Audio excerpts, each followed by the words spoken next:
মোনা, দেখি তুমি এখন এখানে? থাকতে পারলাম না অরুণ। তোমায় বড় বেশি ও শালিনীকে নববধূর সাজে দেখে মনের মধ্যে কেমন একটা উন্মাদনা জেগে উঠল। এই ফুলশয্যার অভিনয়ের রাতকে তোমার ও আমার মিলনের মধুরাত্রিতে পরিণত করবার তীব্র বাসনা জেগে উঠল।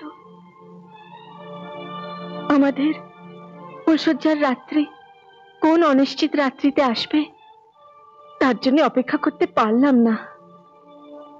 I decided to take time by the forelock.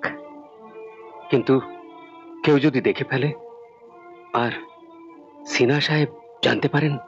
তার নিয়মিত ওষুধ খেয়ে সিনহা সাহেব এখন গাঢ় নিদ্রায় আচ্ছন্ন। কিন্তু অরুণ, অরুণ, তুমি এত ভীরু কেন? জানো না, none but the brave deserves the fair. Darling, my love, আমি দুনিয়ার কোনো কিছুরই পরোয়া করি না। My love.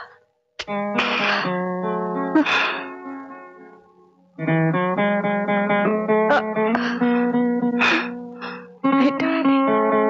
Yes.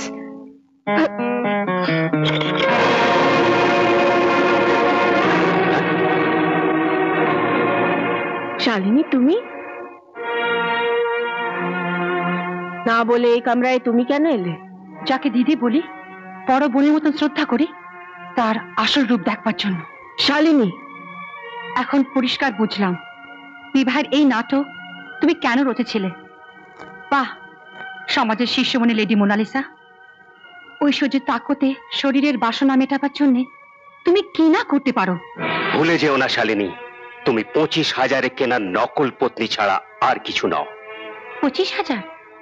আমার তো মনে হয় এত বড় জাল সাজের পেছনে অনেক বেশি টাকা লাগানো হয়েছে। 5 টাকা স্ট্যাম্প পেপারের উপর হয়েছে প্ল্যানিং, 1,500 টাকা এসেছে ভাড়া করা মা, 50,000 টাকায় খরচ হয়েছে পার্টি আর 5 স্টার হোটেল সুইটে। কত সরল প্রাণ ভোলা আমাদের সিনহা সাহেব, আর কত দাগাবাজ নরকের জীব তোমরা। ঠিক তোমাকে মিস্টার অরুণ, মিথ্যে বিবাহের আশীর্বাদ চেয়ে যে মহাপুরুষের চরণ স্পর্শ করেছিলে তারই ধর্মপত্নীর সঙ্গে গোপনে ব্যভিচার করছো। এত স্পর্ধা তোমার? আমাদের উপদেশ দিতে এসেছো? না, সুন্দর চেহারার আবরণে তোমার যে কুৎসিত রূপ ঢাকা রয়েছে তার নগ্ন বিভৎসতাকে তোমার চোখের সামনে ধরে দিতে এসেছি। তোমার মতো আমির ঘরের স্ত্রী মাইকের সামনে দাঁড়িয়ে নারীর অধিকারের উপর ভাষণ খুব দিতে পারে, কিন্তু নারীর কর্তব্য পালন করতে পারে না।